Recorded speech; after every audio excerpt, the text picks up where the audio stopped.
नमस्कार, मैं ज्योति यादव और आप देख रहे हैं रिपब्लिक समाचार। सीधे तौर पर जंतर मंतर पर इस वक्त मेरी मौजूदगी है।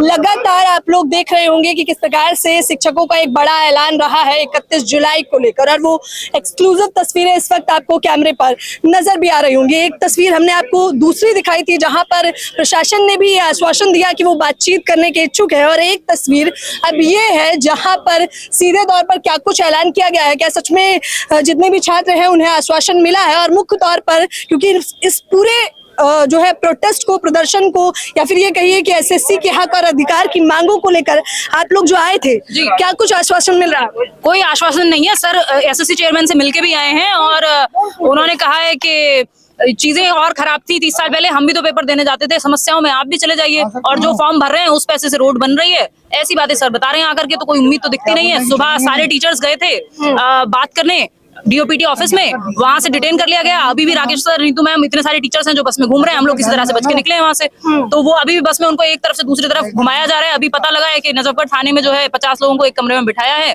अभी हमारे पास इन्फॉर्मेशन है, फोन के थ्रू या जैसे भी पता कर पाए हैं। तो ये कोई अच्छी बात तो है नहीं। टीचर्स तो कोई वहाँ अशांति फैलाने तो गए नहीं थे, अपनी बात रखने गए थे कि डीओपीटी मिनिस्टर से सर ने कहा सारे इस बार सारी कैटेगरी के टीचर, क्योंकि सारे ही सरकारी एग्जाम्स में दिक्कत है, चाहे वो एसएससी के हो। मैं शिक्षक भर्ती के लिए पढ़ाती हूँ, मुझे कहा सर ने कि आप भी आइए, आप अपनी बात रखिए। काजल से मैम आई है रेलवे भर्ती से, कितने सारे टीचर्स हैं देश के अलग अलग कोने से आए हैं। ये पहली बार ही है। टीचर्स का और बच्चों का काम प्रोटेस्ट करना नहीं है। टीचर्स पढ़ाएं, बच्चे पढ़ें और पेपर दे करके सही व्यवस्था के साथ उनको सिलेक्शन मिल जाए। सरकार का काम है वो व्यवस्था बनाना। वो व्यवस्था भी बनाने में फेल हो जा रहे हैं, और उस व्यवस्था को बनाने में वो फेल हो रहे हैं। ये बात भी नहीं मान रहे और ये बात सुनना भी नहीं चाहते हैं वो। क्या प्रशासन वही कह रहा है कि शिक्षकों का काम है पढ़ाई करवाना बच्चों को, गुरु है आप, तो उतना ही काम है आपका? बिल्कुल, हमारा काम उतना ही, हम चाहते हैं उतना ही रहे, लेकिन बच्चे को अगर समस्या होगी तो हम आत्मीय रूप से जुड़े हुए नेताओं रोड पे छोड़ देना। हाँ, ऐसे नहीं पढ़ाएं भी क्यों? वो जो सरकार कर रही है कि ग्रेजुएट कर दिया लड़के को, अब वो सड़क पे घूम रहा है। हम ये नहीं कर सकते जैसे वोट मिला और भूल गए क्या चल रहा है विद्यार्थियों के साथ, या जिन्होंने वोट दिया है उन्होंने क्या चल रहा है ये सोचे भी नहीं। हमने पढ़ा दिया, हम ये नहीं भूल सकते कि बच्चा पढ़ के भूल जाए कि जाओ अपने घर, हमने तो कोर्स भेज दिया। ये हम नहीं कर सकते। अगर उन्हें समस्या है वो कमेंट करेंगे, ट्वीट करेंगे, हमें समस्याएं दिखेंगी, हमें विद्यार्थियों के साथ आना पड़ेगा, रोड पे खड़े रहेंगे, घंटों बारिश में भी भीगेंगे, लेकिन अपनी बात रखेंगे। टीचर स्टूडेंट रिलेशनशिप सिर्फ ऐसा नहीं है कि बस कोर्स लिया, पढ़ाया, खत्म हो गया। अगर इन्हें दिक्कत है विद्यार्थियों को तो हमें खड़े होना होगा, नहीं तो हम अपने आप को भी शक्ल नहीं दिखा पाएंगे। मजबूरी है हमारी, हमें आना ही होगा। अच्छा, सवाल हो सकता है तीखे हो, मैं पहले ही कह रही हूँ क्योंकि सवाल पूछे गए हैं और सवाल पूछना लाजमी है। कहा गया कि आप क्या शिक्षक भी ये चाहते हैं कि राजनीति में कूदना है? उनसे बहुत ऊपर स्तर है हमारा, पहले से ही बहुत आगे है। सुकून की नींद लेते हैं क्योंकि गलत नहीं करा किसी के साथ। ये रात भर डर रहे हैं, इनका इतना बड़ा डर है कि 4 साल बाद जब सरकार बदलेगी तो हम जेल में होंगे। वो डर नहीं है हमारे पास। तो शिक्षकों को राजनीति में कूदने की कोई जरूरत नहीं है, वो पहले से बढ़िया जिंदगी जी रहे। आदमी क्यों, आपको पता है ये राजनेता इनकी इतनी सपने हैं कि एक फॉर्च्यूनर कमा लें, 4 लड़के पीछे चल रहे हैं, बस इतनी है। हमारे संग अभी पूरी भीड़ चलती है, और भीड़ चल रही है फॉर्च्यूनर में, तो पढ़े लिखों की भीड़ चलती है। अच्छा, आप शुरुआत में अपने एक वीडियो देखा, आपने कहा कि बाकायदा मेरी बातचीत हुई है, मुझे आश्वासन देने की भी बात कही गई। फिर अंदर क्या हुआ? फिर एकदम से कैसे पलट गया ये पूरा गेम? सुबह की बात बता रही है चेयरमैन साहब? सुबह तो एकदम ऐसा ही था। आप देखिए तो मेरे फोन में मैसेज आया कि भाई ठीक है, आप डीओपीटी मिनिस्टर साहब से मिलेंगे और बाहर हम किसी को भेजेंगे, वो आपको अंदर ले जाएगा। बड़ी बात हुई। लेकिन जब वहां पे पहुंचे तो पुलिस ने खुद बोला, सब लोग थे कि भाई 4 आदमी चलो आप, और अचानक से पुलिस की एक टोली आती है और टीचर्स को भर भर के ले जाती है। क्या बोला गया अब उनको ऊपर से? अब यहाँ शांतिपूर्वक बात भी नहीं रख सकते हैं, इसका मतलब तो यही हुआ। कोई वहां से अपने पैर में चोट लेके भागा है, कोई अपने 10 महीने के बच्चे को कोई फीमेल टीचर लेकर के गई थी, वो किसी तरह से बच के निकली है। सर ने मुझे फोन किया जंतर मंतर पहुंचो, किस तरह, सिर्फ अपनी बात रखने के लिए। ऐसा नहीं है कोई हमें शौक है राजनीति में किसी टीचर को नहीं जाना, हमें सुकून से नींद आती है। बस नींद हमारी तब होती है जब बच्चे की नींद खराब होती है, तो हम वो उस बात का समाधान लेने के लिए आए हैं, अपनी बात रखने के लिए आए हैं। कोई टीचर राजनीति में जा रहा है तो राजनीति किसी बाप की बपौती है क्या कि जो टीचर नहीं जा सकता? अटल बिहारी वाजपेयी जी, मुलायम सिंह जी खुद शिक्षक थे, कल्याण सिंह जी शिक्षक थे, कलाम साहब शिक्षक थे। तो ये लोग, कलाम साहब तो चलो राष्ट्रपति थे, और पता है कल्याण सिंह जी शिक्षक थे प्राइमरी के, मुलायम सिंह जी शिक्षक थे। तो ये नहीं आए राजनीति में और कितना अच्छा काम किया। अब क्यों नहीं? इनको पता है कि पढ़े लिखे लोग राजनीति में आ गए तो इतने सवाल जवाब करेंगे, हम जवाब नहीं दे पाएंगे। अभी ये देश लूटने में बिजी हैं। अच्छा, लमसम आपकी बातचीत कितनी देर तक चली होगी? अभी तो 1 घंटे मुश्किल से। 1 घंटे आपने बातचीत करी उनसे? हाँ, 1 घंटे। इससे पहले हम लोग कई बार भी बातचीत कर चुके हैं। उस बातचीत का फायदा कुछ नहीं निकल रहा है, कोई मायने नहीं है उस बातचीत के। वो बोलते हैं मैक्सिमम चीजों में ये हमारे हाथ में नहीं है, सीपीओ का रिजल्ट एमएचए ने लटका रखा है। वही तो कह रहे हैं कि मोदी साहब इस कंपनी के डायरेक्टर हैं भारत के, उनकी जिम्मेदारी नहीं है एक सही प्रोसेस सेट कर दें। कोई चीज कहीं लटक जाती है, कोई चीज कहीं लटक जाती है। बताइए, आप कह रहे हैं लमसम 1 घंटा, ये सीधे तौर पर बात कर रहे हैं कि 1 घंटे बातचीत हुई। हमने देखा आपकी तुम लोग ही लड़ रहे हो। मुख्य तौर पर आपने जो सटीक मांगे रखी थी, उनमें कुछ मांगे जो उन्होंने कहा हो कि ये वाजिब है और हम इस पे काम करेंगे। जैसे उन्होंने कहा माउस ठीक कर देंगे, वो कहने वाली बात है, कैसे ठीक कर देंगे? पता तक तो है नहीं कि माउस खराब है। उन्होंने कहा पेपर रिपीट पे भी कि हम इसका ध्यान रखेंगे ना हो, लेकिन उन्होंने कहा कि हमारा जो सिस्टम है उसमें क्वेश्चन रिपीट होंगे। वो अनटच पेपर है, जैसा मैंने बताया, उन्होंने बोला कि उसको हम ऑडिट नहीं कराते। जैसे मुझे ये पता है कि मुझे आपसे 100 क्वेश्चन बनवाने हैं और मैं आपके 100 क्वेश्चन इससे टेस्ट नहीं करवा सकता, तो मैं फिर आपके अंदर वो कैपेबिलिटी देखूंगा ना कि आप 100 के 100 सवाल सही बना पाए। फिर आपने कमजोर लोगों को क्यों रखा हुआ है? जब आप ऑडिट भी नहीं कराएंगे तो फिर तो आपको और सजग रहना चाहिए। तो एररलेस क्वेश्चन बनवाइए ना आप। जब वहाँ एररलेस है ही नहीं चीजें, तो फिर ये तो और खराब है, ये तो और ब्लंडर है कि भाई आप ना तो चेक करा रहे हैं उसको और ना सही सवाल बन रहे हैं। तो ये तो प्रॉब्लमेटिक बात है ना, इसको ऐसे तो नहीं कह के बचाया जा सकता। अच्छा, पहले पेपर लीक की समस्या, फिर सही समय पे एग्जाम ना करवाने की समस्या, अब व्यवस्था की समस्या, मतलब दिन ब दिन समस्या एक पे। वही वो नहीं कहते हिटलर साहब ने इतना तोड़ दिया कि फिर आदमी 2 वक्त की भीख को रोटी समझ के समझेगा कि यही जीवन की जीत है। उस हाल पे ले आए हैं कि समस्याएं और बड़ी बड़ी थी, लेकिन उनको कहाँ पे लाके रख दिया? कीबोर्ड और माउस पे। आप सवाल अच्छे पूछती हो, मेंस मीडिया में जाओ आप। मैंने एनडीटीवी में किया भी हुआ है, पैशनेट भी हैं। चलिए मुद्दे पे आ जाते हैं। आप मिलने की कोशिश करिए चेयरमैन साहब से और पूछिए सवाल।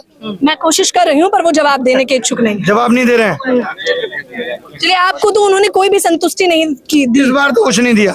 अच्छा, आपका पहले ये कहा जो आप लिख के लेके आए हो ये दे दो, इसे हम बहुत अच्छे से पढ़ेंगे। अच्छा, आप लिख के भी लेके गए थे? लिख के भी लेके गए थे। इतना मुश्किल था क्या सर? हाँ, कि टाइम लगेगा? मतलब उन्हें पढ़ना भी नहीं आता क्या? आप ये कटाक्ष कर रहे हैं?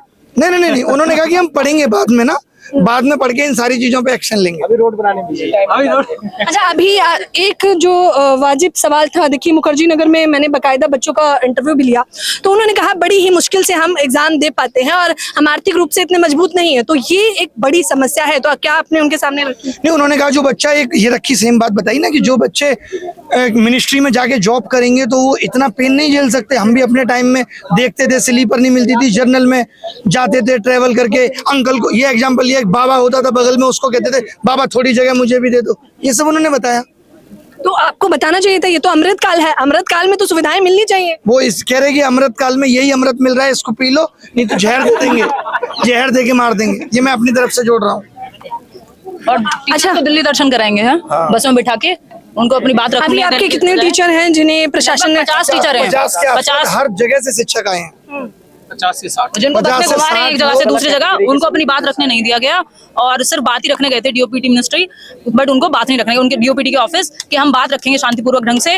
आप शिक्षक भर्ती की समस्या है तो वो बताइए, एसएससी की है तो वो बताइए, रेलवे से टीचर आए कि अपने अपने डिपार्टमेंट अपने अपनी कैटेगरी की प्रॉब्लम्स बता पाए बच्चों को। शिक्षक भर्ती पे तो उनका जवाब ये होगा कि हम स्कूल बंद कर रहे हैं, हमें शिक्षकों की जरूरत नहीं है, हमें तो हर 1 किलोमीटर पे ठेका खोलना है। स्कूल भले ही 10 किलोमीटर पे हो ना हो, क्योंकि देश को शिक्षित करने में हम कोई एफर्ट नहीं लगा रहे। हमने इस राजनीति को एक कारोबार बना दिया है, पैसा कमा के राशन बांटेंगे और सत्ता की मलाई चाटेंगे, यही है। सोचिए, एक देश का 75 साल का पीएम के सपने और इच्छाएं आज भी खत्म नहीं हो रही हैं, और हाँ, यहाँ ये लोग कहते हैं कि एक युवा देश का धक्का खाए। कितने दुख की बात है, कितने शर्म की बात है। कभी आपने सुना मोदी जी ने अपने मन की बात अपने किसी ट्वीट में कभी युवाओं का दर्द कहा हो? क्योंकि वो युवाओं को वोट बैंक ही नहीं मानते, बेचारे घर से दूर तैयारी कर रहे हैं। हम सब लोगों ने क्या किया, इन्होंने कहा हम आपका धर्म बचाएंगे, अब महाराष्ट्र में कह रहे हैं हम आपकी भाषा बचाएंगे, इस आधार पे वोट दो। तो पढ़ाई तो बहुत पीछे चली गई है। लेकिन आपने पीएम मोदी पे सीधा निशाना साध दिया। लेकिन आपको ये सवाल पूछिए, क्यों साधता हूँ मैं? खराब लगता है पीएम मोदी पे क्यों साधता है? आज आप किसी भी नेता से बात कर लीजिए, किसी से भी, रेल मंत्री से पूछे रेलवे में क्या हो रहा नहीं हो रहा, प्रधान पैरा शब्द पता है क्या होगा? प्रधानमंत्री जी के नेतृत्व में मैंने इतनी जब हर चीज उनके नेतृत्व में हो रही है तो ये धांधली और भ्रष्टाचार की जिम्मेदारी मैं किसको दूं? आपने किसी नेता को सुना जिसने कहा हो मैंने अपने दम पे ये कर दिया? नहीं, प्रधानमंत्री जी के नेतृत्व में मैंने देश की बेरोजगारी को 45 साल में सबसे ज्यादा खराब किया है। ये कर रहे हैं। सर कह रहे हैं जब श्रेय उनको दिया जाता है तो हर फिर बात। समस्याएं भी तो उन्हीं की, जिम्मेदारी कौन लेगा? रेखा गुप्ता सीएम बनी, आप उनका भाषण सुनिए। प्रधानमंत्री जी के नेतृत्व में मैं आज शपथ ले रही हूँ कि दिल्ली की मुख्यमंत्री भजनलाल शर्मा प्रधानमंत्री जी के नेतृत्व में, मोहन यादव प्रधानमंत्री जी के नेतृत्व में, सब कुछ प्रधानमंत्री जी के नेतृत्व में। तो ये घोटाले और भ्रष्टाचार की जिम्मेदारी कौन लेगा? अच्छा, आपने हाल फिलहाल का बयान भी सुना होगा शिक्षा मंत्री का सीधे तौर पर कि अब मैं जेब से तो नहीं भरूंगा ना। हाँ, झालावाड़ की घटना जो आपने देखी। वही मैं तो खाली कमाऊंगा, मैं तो खाली कमाऊंगा, जेब से कुछ नहीं इस भरूंगा। तरह से पल्ला नहीं झाड़ा जा सकता। मतलब ये शिक्षा मंत्री इस तरह से पल्ला नहीं झाड़ा जा सकता ना बच्चों की मौत का। वो बहुत मतलब सेंसिटिव मुद्दा है। वो मैं कई दिन परेशान रही हूँ। 2017 में हम लोग आमरण अनशन सोचते थे, आज तो कोई कहे तो नहीं करेंगे, क्योंकि ये तो चाहते हैं कि हम मर जाएं। हमें तो लड़ना है इनसे। आज आप सुनते हो कोई आमरण अनशन कर रहा हो? क्योंकि अब सरकार को मौतों से फर्क नहीं पड़ता। पानी साथ लेके चलना वैसे पड़ता इतनी है। जनसंख्या बढ़ रही है, जॉब देने की बात आती है, जनसंख्या बढ़ गई। वैसे मैं इतने बड़े देश का प्रधानमंत्री, भारत इतना बड़ा लोकतंत्र, तो बड़ा कैसे है? हमारी संख्या से ही तो बड़ा है। जहाँ फायदा लेना हो वहाँ भारत बड़ा देश है। नौकरी देने की बात आई, हम तो ये भी नहीं कह रहे सबको दो, लेकिन जो नौकरी निकाल रहे हो उनको तो सही तरीके से भरो। तो उन्होंने जवाब दिया, उन्होंने कहा जो लोग योग्य हैं उन्हें मिल रहा है रोजगार। अब आप चाहते हैं कि सबको रोजगार दिया जाए, वो संभव नहीं। योग्यता पे निर्भर करता है आपका। पेपर देने नहीं दे रहे हो, कैसे पता लगेगा योग्य कौन है? जो लोग ग्रेजुएट होके आ गए उनको योग्यता या स्किल देने की जिम्मेदारी किसकी थी? सिंगापुर में 6ठी क्लास का लड़का पेचकस और प्लास लेके मोबाइल खोल देता है। चाइना में लड़का 7वीं क्लास का कैपेसिटर बना देता है। ये जिम्मेदारी किसकी थी? इन्होंने तो एजुकेशन पॉलिसी को ही नहीं अपडेट किया। जो किताबें हमारे पिताजी ने पढ़ी वो हमने पढ़ी। तो ये जिम्मेदारी किसकी है? स्किल देगा कौन? सर नई शिक्षा नीति तो लेकर आए थे आप लोगों के लिए। लाए थे, वो सिर्फ कागजों पे रह गई। सीईटी भी कागजों पे रह गई। लेके तो ये लोग बहुत कुछ आते हैं, बट उसको लेके आने का मायने कुछ नहीं है। नीति को लाने के बाद बदलाव कितना हुआ है शिक्षा नीति में? आप ये देखिए ना, 2021 की शिक्षा नीति है, कितना बदलाव आपने अरे देखा? अनपढ़ लोग शिक्षा नीति बनाएंगे तो कैसे देश आगे चलेगा बताइए? अच्छा, एक सवाल, एक सवाल जो आप लोगों के भी जहन में होगा कि सर ने ऐलान किया, तमाम शिक्षक भी आ गए, तमाम छात्र भी आ गए, तो अब क्या जो आप लोगों पे अभी भी टकटकी लगाए देख रहे हैं वो क्या करें? एक बार आप सवाल फिर से पूछ लीजिए, थोड़ा हम टीचर्स नहीं आए। चलिए, मैंने कहा कि जो शिक्षक हैं, जो छात्र हैं, वो आप लोगों पे निगाह गड़ाए हुए हैं कि अब आगे की क्या प्रतिक्रिया है आप लोगों की? हम बैठेंगे यहीं अपनी बात कहते रहेंगे, कभी तो सुनी जाएगी। सारे टीचर्स मिलकर के अपनी बात कहने की कोशिश कर रहे हैं। विद्यार्थी पढ़ के आ रहे हैं, बैग लेकर के यहाँ खड़े हुए हैं, तो अपनी बात रखेंगे सर, और क्या करेंगे? आपने ऐलान किया था, आपके एक ऐलान के बाद शिक्षकों की ये संख्या आपको देखने को मिल रही है। अब वो आप पर टकटकी लगाए हुए हैं कि क्या कुछ करने वाले हैं आप? देखिए, मैं तो सबके साथ इस आवाज को ही बुलंद करना चाहता हूँ और पूरी कोशिश है कि शाम तक डीओपीटी से मुलाकात हो। अभी भी उसी फिर से मुलाकात करना चाहते हैं आप? हाँ, बोल रहे हैं वो लोग, बोल रहे हैं कि करेंगे। अभी संसद में, संसद चल रही है। अब संसद 11 बजे चलेगी, 12 बजे चलेगी, देखते हैं कब तक चलेगी। अच्छा, तो दूसरी मुलाकात में आपको लगता है कि कुछ आश्वासन मिलेगा? हाँ, हो सकता है मिले। बाकी ये जितने गहराई में इसकी जड़ें पहुंच गई हैं, आसान तो नहीं होगा हटाना। अच्छा, सीधे तौर पर जो तमाम दर्शक आपको देख रहे हैं, छात्र देख रहे हैं, अगर उनसे कहना चाहे उस मीटिंग को संक्षेप में, तो वो क्या कहेंगे? एक सेकंड, हेलो। उस मीटिंग को संक्षेप में अब तक इन्होंने आपको बता दिया होगा। जी, आप सभी को बताया सर ने कि उन्होंने कहा है कि जो विद्यार्थियों से हम पैसा लेते हैं उससे रोड बनती है, देश का विकास होता है, बस नौकरी जो है उनको नहीं मिल पा रही है। ये हम निष्कर्ष खुद से निकाल रहे हैं, क्योंकि हम तो बात ये कह रहे हैं कि जो आप फीस ले रहे हैं उससे पेपर ठीक से हो जाए। उन्होंने उसके एवज में ये कह दिया कि मेरे समय पे भी मुझे बहुत समस्याएं होती थी। ये मैं सर को कोट कर रही हूँ। ये कहानी क्यों सुना रहे हैं आप लोगों की? ये सवाल भी है। हाँ, हमें कहानी सुनने से क्या मिलेगा? हमें तो समस्याओं का समाधान चाहिए। 20 साल पहले जो समस्याएं थी, अगर आज भी देश में वही समस्याएं बनी हुई है, तो ये कोई गर्व का विषय नहीं है, ये बहुत दुख का विषय है कि जब हम डिजिटल इंडिया की बात कर रहे हैं, जब हमारा पेपर OMR से उठ करके, ऑफलाइन से उठ करके ऑनलाइन चला गया है और वहाँ माउस नहीं चलता। जब वो माउस नहीं चल रहा है, इसका मतलब ये है कि आपने बच्चे के हाथ से पेन छीन लिया, पेन नहीं चल रहा, क्योंकि वो पेपर देगा कैसे? भाई बिना माउस के तो पेपर नहीं दे सकता। जब माउस नहीं चल रहा है, सिस्टम बंद हो जा रहा है, टाइमिंग की दिक्कत है, भैंसे बन रही हैं, तो समस्याएं तो इतनी अनगिनत समस्याएं हैं। उन समस्याओं का जवाब देने की बजाय, उनका समाधान ढूंढने की बजाय ये कहने से थोड़ी चलेगा कि मेरे समय पे भी बहुत समस्याएं थी तो चलने दो ऐसे ही। अगर 30 साल में कुछ नहीं बदला तो फिर हमने किस बात का विकास किया है? इस मामले को सोचिए, सेंटर ऐसे जगह पे जा रहा है जहाँ पे तवेले हैं भैंस के, जहाँ पे 2-2 फ्लोर पे डीजे बाजे चल रहे हैं। वहाँ पे हम लोग पढ़ाते हैं, थोड़ा सा माइक खराब हो जाता है तो पूरा मूड बदल जाता है, यार पढ़ाएंगे कैसे, पूरी क्लास कैसे लेंगे। वहाँ के बगल में बच्चे का डीजे चल रहा है और बच्चा वो एसएससी इतने बड़े लेवल का एग्जाम दे रहा है, किस तरीके से वहाँ पे मैथ्स के क्वेश्चन करेगा, कैसे वो जीएस का क्वेश्चन करेगा, वो बच्चा ही उस चीज को फेस करता है। मतलब हम अपनी मेहनत की जो पूरी डिमांड कर रहे हैं, वो डिमांड को वो पूरी तरीके से नकार रहे हैं। उनको पता ही नहीं है कि समस्या क्या, और जो समस्या है उसको वो अपने फराक में लेके इसको बोल रहे हैं कि भाई ये कोई बहुत बड़ी समस्या नहीं है, नॉर्मल है। 55,000 बच्चे यहाँ पे बेरोजगार हो रहे हैं, 55,000 बच्चों की मेहनत खराब हो रही है, इसको बहुत नॉर्मल मान रहे हैं। आप बताइए कहाँ का शिक्षा विभाग है? और सिर्फ एसएससी की बात नहीं है, ये चाहे रेलवे की बात कर लीजिए, टीजीटी टीचिंग की बात कर लीजिए, चाहे किसी भी बोर्ड की बात करिए, सेंट्रल स्टेट दोनों ही लेवल पे जो है एग्जाम बहुत ही गलत तरीके से हो रहा है। आपकी न्यू जो एजुकेशन पॉलिसी इसमें बिल्कुल भी काम नहीं हो रहा है, और हम जब तक यहाँ पे बैठे हुए हम पूरी डिमांड करेंगे जब तक यहाँ से बदलाव नहीं होगा। अच्छा, अब अगर इन्होंने ऐलान किया है कि दूसरी मुलाकात है, तो हमें ये बता दीजिए कि आप दूसरी मुलाकात में क्या मुद्दा रखने वाले हैं? यही जो एग्जाम सिस्टम फ्रॉड है, एजुकेशन पॉलिसी इतने साल से अपलोड नहीं हुई, सीईटी क्यों नहीं लाए, इन सब चीजों पे बातें होंगी। और ये कब सुधरेगा फ्रॉड एग्जाम सिस्टम? पढ़कर के बात बताइए, सोशल मीडिया ट्रेंड चला दिया बकायदा आप लोगों ने। लाखों ट्वीट होते हैं फिर भी कोई फर्क नहीं पड़ता। प्रशासन आंखों में पट्टी बांध करके रहता है। हम प्रयागराज आते हैं शिक्षक भर्ती के लिए, 7 साल से शिक्षक भर्ती नहीं है उत्तर प्रदेश में, केंद्रीय विद्यालय का एग्जाम नहीं है। इन सब चीजों को हम हाईलाइट कर रहे हैं, और ऐसा नहीं है कि आज टीचर की वो स्थिति है कि एक टीचर अगर बोलेगा तो 40 बच्चे सुनेंगे। आज जब हम बोलते हैं लाखों लोग देखते हैं उस चीज, तब भी उस चीज पर लाखों ट्वीट होते हैं, तब भी अगर नहीं ध्यान दे रहा प्रशासन, तो इसका मतलब तो जान करके इग्नोर करने वाली बात है, जो कि बहुत दुखद है। जान करके इग्नोर। हाँ, आप कुछ बात रखें। रेलवेज में लगभग 20 लाख प्लस ट्वीट्स हुए हैं। सीपीओ में पहली बार हमारे 1,06,000 ट्वीट हुए, दूसरी बार लगभग 3.5 लाख ट्वीट्स हुए हैं, और सीजीएल को लेकर, एसएससी रिफॉर्म को लेकर भी लाखों ट्वीट हुए हैं। 8 लाख प्लस ट्वीट हुए, 8 लाख प्लस ट्वीट हुए हैं। और सिस्टम इतना सॉलिड है आईटी सेल का कि एक ही क्लिक में सारे के सारे जो ट्वीट्स हैं वो सब के सब स्पैम में डाल दिए गए। आवाज बुलंद है लेकिन परिणाम नहीं निकल रहा, इसीलिए हम सभी यहाँ पर परेशान और सुबह से भूखे प्यासे यहीं पर बैठे हुए हैं।